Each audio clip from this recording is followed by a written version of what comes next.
Okay, so as you guys know, whenever I break out the audio, things are usually not going well. So I need to talk about my health journey on a personal level, and I'm going to see how this goes because I'm a little nervous these days, and I want to talk about it because I think that's important to document. Just as a disclaimer, remember that these videos are really personal and they're documenting my journey. I do plan on working with somebody to write a book about all of it when it's done. So I do these primarily to document that experience, but also like for those of you guys who are interested. So let's talk about what has happened. So I am returning to visibility right now. I am essentially on a social level becoming what is called small fat, which I've talked a lot about different sizes on the channel, but essentially mid fat, which is in the US around a 2 to 3x in that zone, is kind of invisible. It's like an invisibility zone. It's kind of like people just don't notice you as much, or they're unable to categorize you because they see you as fat, but they can't quite fit you into like a mental heuristic, I think is what it's called, like a mental category, essentially. So you're kind of deleted from existence because most people, for some reason, they see fat people as either hugely fat or kind of fat, like chubby or something. So when you're in between those two, it's difficult for people to sort you, so you just kind of are ignored. Honestly, on my channel, I've called this the death phase. It's a time that's really difficult, socially, romantically, in a lot of different ways. It's difficult to, it affected my YouTube, for example. It affected my dating life. It affected pretty much everything. Even, I work in the public a lot, so I'm constantly out and about and seeing people and in public. And there were times last August where I was completely invisible. I had reached kind of the eye of the deaf, the eye of the storm of deafdom, which was like, I was completely invisible, even in person. Like I would go a whole day and nobody would say a word to me the whole entire day. Being in like a public space, even weirdly enough, being so unnoticed, I could literally like be at the grocery store or something and stand behind somebody and they would basically like bump into me, like as if I wasn't there, like literally a ghost. So that was really like last August, and it was very difficult with my YouTube. Obviously, I don't know, it's really weird, but it is a thing. And we call it the mid-fat curse a lot. And for me, it was very like soul-destroying when it happened. But now it's over.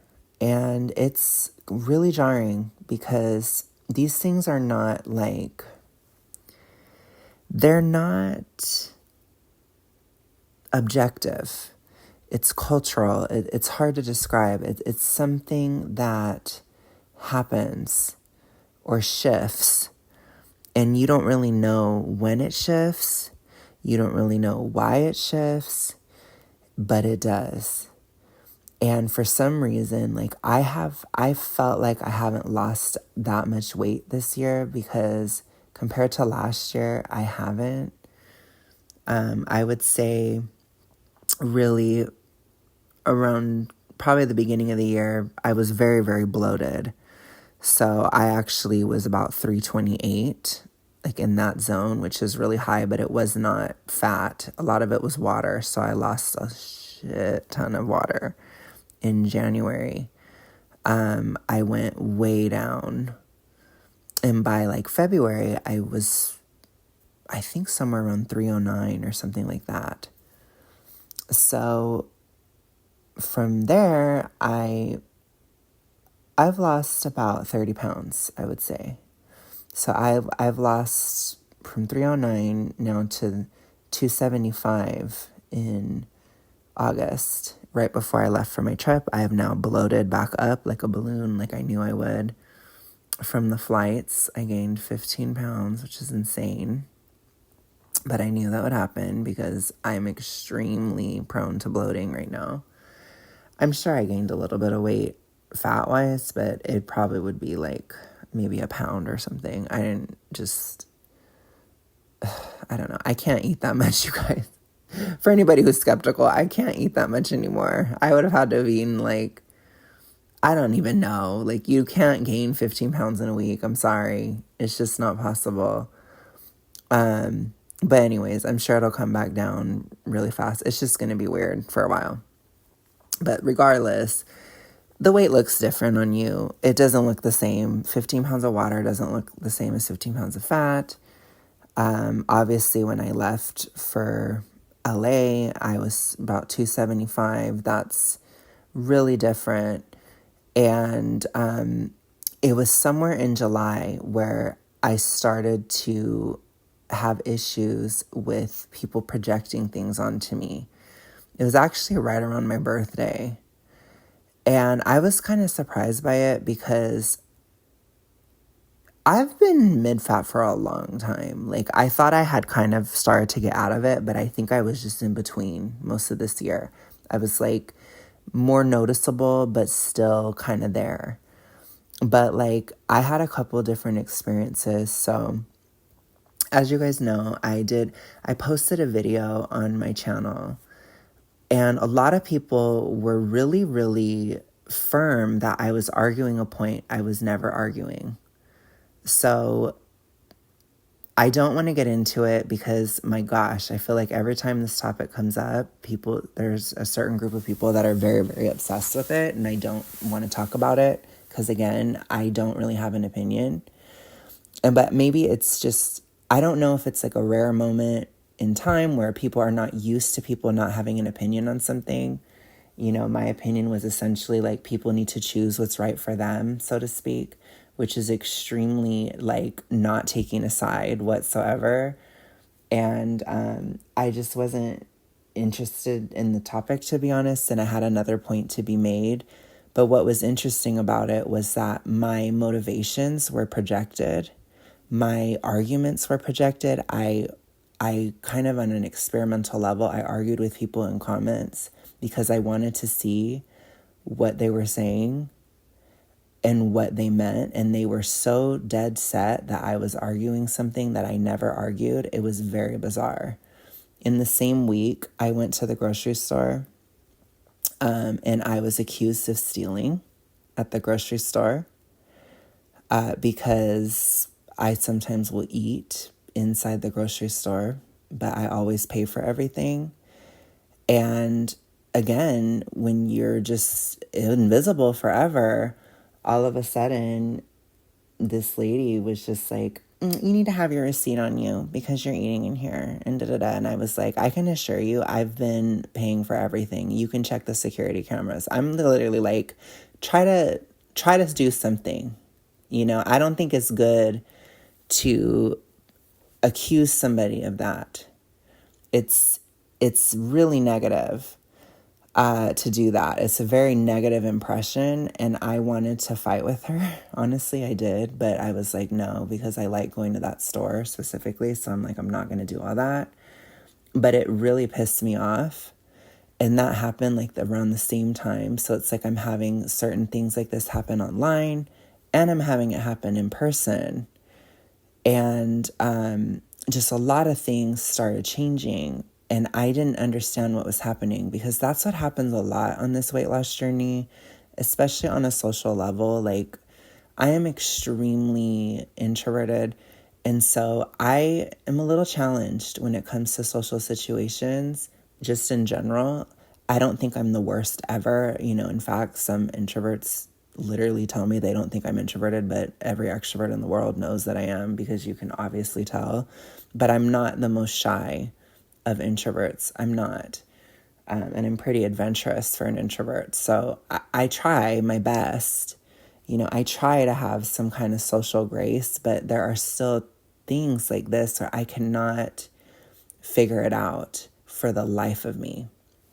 It is very difficult to navigate when a social standing shifts. And I had the same issues when I was becoming mid-fat and I was being so shut down and made invisible. Like I was kind of popping before I was mid-fat, then I was shut down.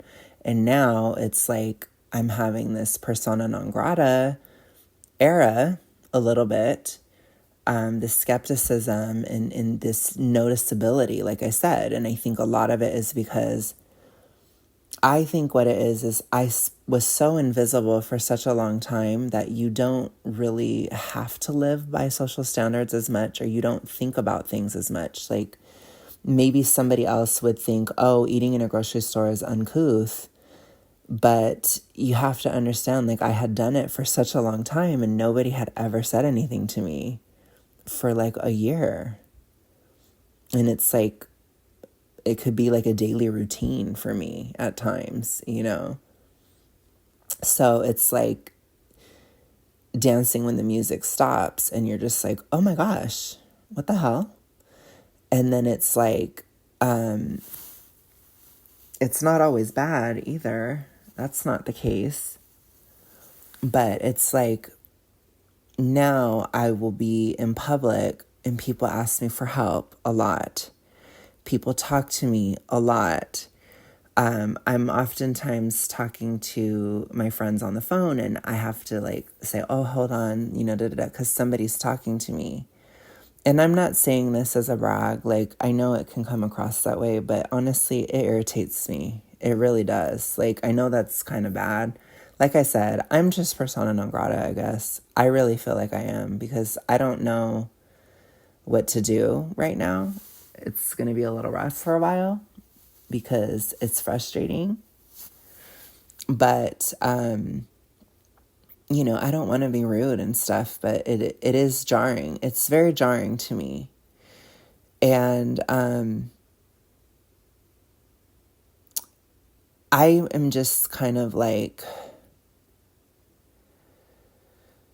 I don't know. It's a little bit of a nightmare, just like a little bit. It's very frustrating for me. I just feel frustrated very often. And it's all the time. Like I said, it's not something I can get away from because I work in the public and I work in the public. Oh, I just said that twice. Like I work in the public and I'm losing weight publicly online. So I have, it's pretty public, So I have to deal with this and it's really challenging. And I think it's just funny to me because when I was a teenager, I knew that this would happen to me. I must have been perceptive or something. I don't know how I knew. But I knew this would happen. And when I was a teenager, this was like my worst nightmare scenario. Like I was terrified of, this is so stupid, but gosh, this is so like introvert coded. This is so weird. I hope somebody can relate to this, I guess. But I remember one of the times when I thought about losing weight in high school, I was just horrified, absolutely horrified by it. Because I felt like if I lost weight, people would invite me to parties and they wouldn't take no for an answer. And that may sound weird to like a Gen Z because it seems like Gen Zs like never party. I don't know why. Maybe that's just my impression. But being a millennial, like it was major. Like the pressure to be extroverted was really high. It was very, very intense. And everything when I was in high school, everything was about like, you got to get out, you got to experience things, and you got to try this, and you got to do this. And, it's like, do a little bit of everything. Don't like anything too much, right? And it's very anti-introvert. I think, honestly, I've had so many experiences where I've been pushed to be extroverted that it's almost like, I don't know, it's very similar to like the sexuality issue, at least. It's similar. It's on a similar level, if not actually even a little worse, like when I was growing up and stuff. Because it was just constant when I was growing up. Like you need to do more, you need to go out more, you need to talk to more people, you need to have more friends, you need to do this, you need to do that. Like, it was very, very intense. And I think it was definitely a trigger for me. Absolutely. Because back then, when I was in high school, I wouldn't have been able to say no because, like I said, I felt like people wouldn't take no for an answer. And I would have had to explain, why don't I want to go? And just saying, well, I'm introverted, it wouldn't have been a good enough reason. It would have been really stigma to say that at the time, which is weird to think about because I feel like things have changed so much. Where now it seems like almost every extrovert I know is being pressured to be introverted. It's really bizarre. Like, I feel like it's almost completely flipped, and I don't like it. I think it's really annoying on all levels. This stuff is genetic as hell. Like, you're genetically introverted or extroverted. Like, you have to just accept it and just be you, try to be somewhat balanced. But anyways, I'm not trying to get all on that high horse, but that is like one of my issues that I care about a lot. But anyways, so my whole thing is like, I'm dealing with having to navigate these nightmare situations, which again, I'm not saying that when I went to the wedding I went to, that was a nightmare situation. It wasn't. I wanted to go. I was ready to go. I knew it was going to be super extroverted. It was very overwhelming, but I was happy to go and I wanted to. And I wasn't like afraid of going, but it's that same kind of like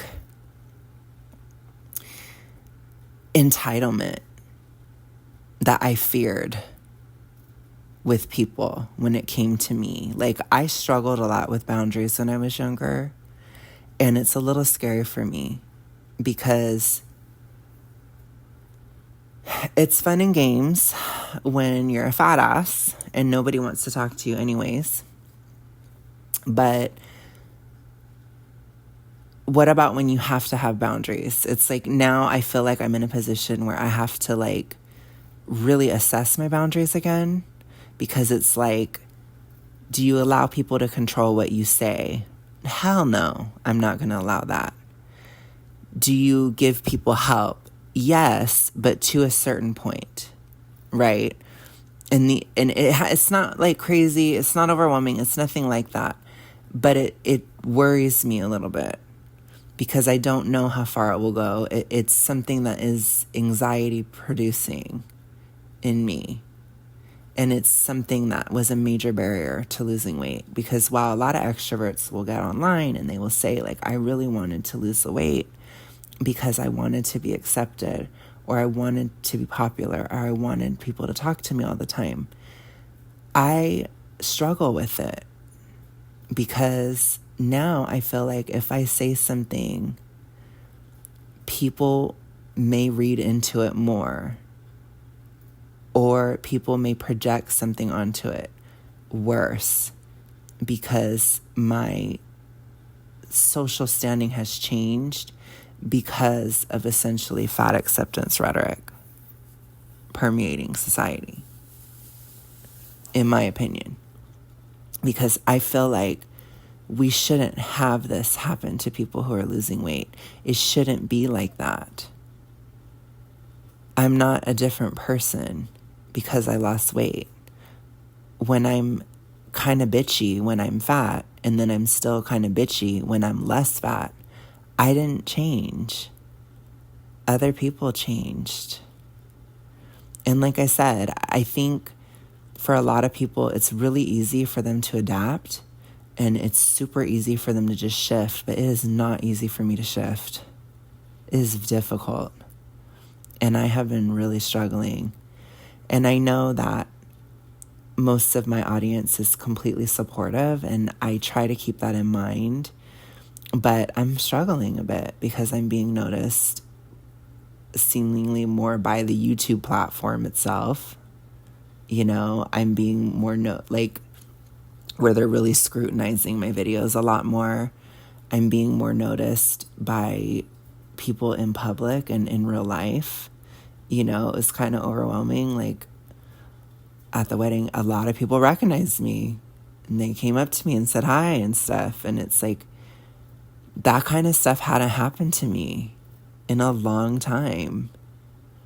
And it's a little overwhelming, And I don't mean to be like negative about it because I'm not upset about it to my core. I'm just annoyed or stressed by it. It's stressful because it's out of my control, which here we go again, right? With the freaking toxic ritualistic behavior textbook trigger is control. It's out of my control. I can't control what people say about me. I can't control how people take what I say. I can't control who wants to talk to me, even if it's not a good time. And I have to be more flexible, and it's killing me. Because damn, if this isn't a reason I stayed fat. And it's such a stupid reason, and I know it's dumb, and I know it's so bad on so many levels, but I knew that this would happen, and I was terrified of it as a teenager. And now I'm just basically living it. But it's not all bad. I mean, I think I'm being noticed a bit more romantically, which is good. It's something I've hoped for a long time, and I don't feel as hopeless in that area of life anymore. And I know for YouTube it will be a good thing as soon as I can, I guess, get over the anxiety of it, or figure it out.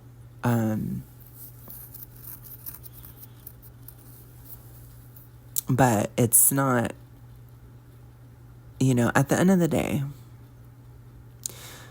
there are times when I think about YouTube and I try to think about, like, what am I doing with this?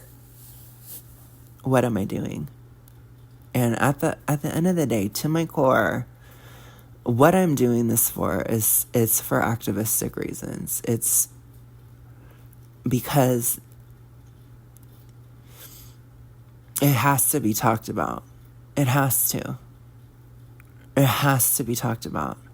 And it's not being talked about in a way that is good enough for me, for my standard. And it's just such a necessary thing. And sometimes I get frustrated because I'm like, I'm not sure what to talk about today, or I'm not sure what to do or whatever. But I do not want to quit. And I know that more visibility will serve my cause. It will serve it. It will help. So it is a great gift, and I don't take it for granted, but it's kind of like giving someone a car, but they have to make a car payment on it. It's like, it's an amazing gift, but it's also a responsibility. That's what it feels like. And it's coming at a time where my physical health is very in flux. I think it's improving, but it's also, in some ways, it's uneasy. I've talked about it a lot. It's very hard to lose weight, especially from a bigger size, because it affects you mentally. I think it could affect you mentally even from a smaller size, but it's just less intense.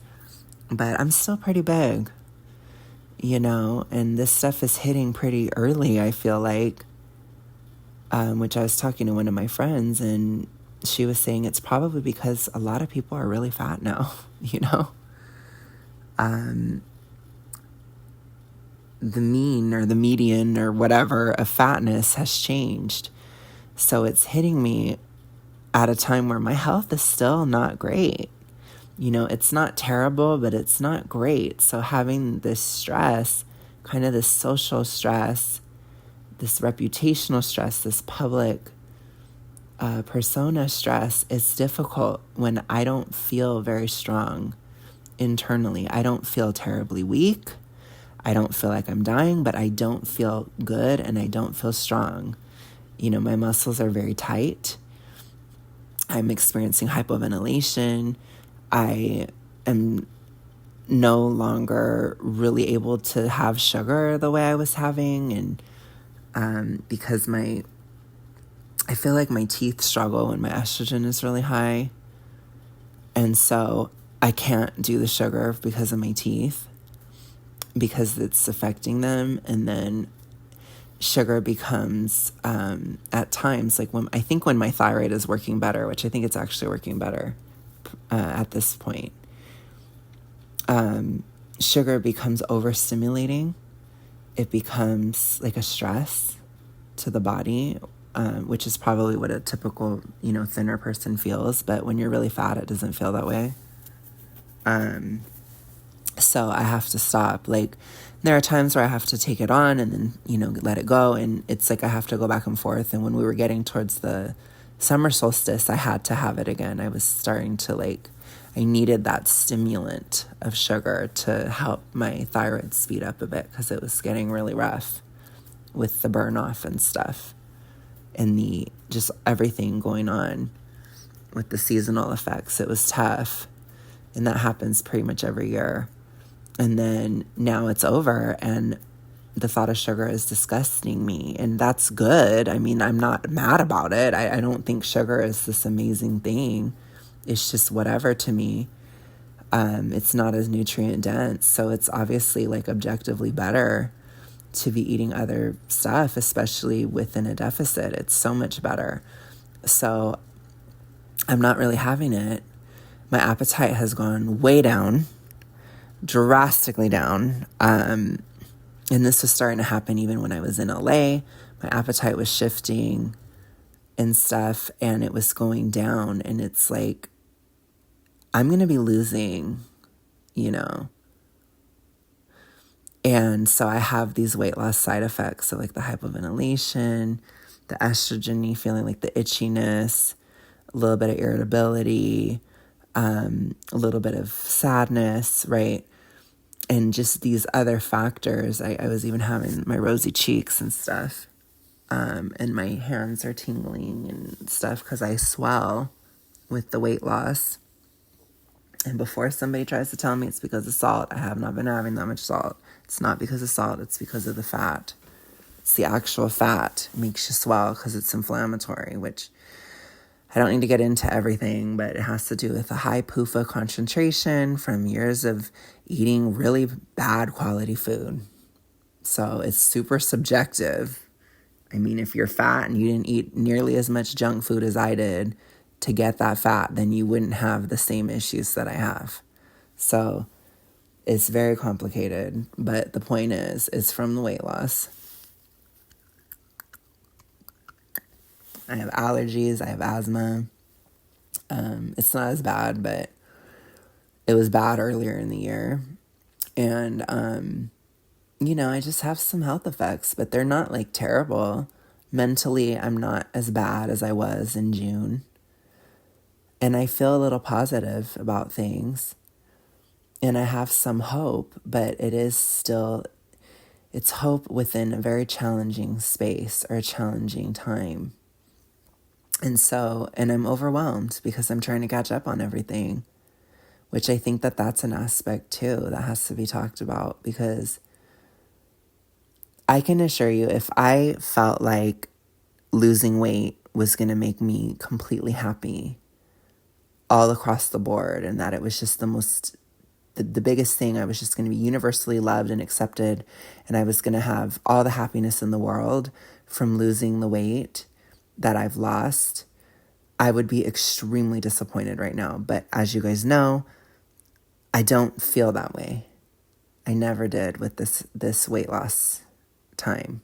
I knew I kept it objective, and it's keeping me going. But I just wanted to update you guys on all this because it's a lot.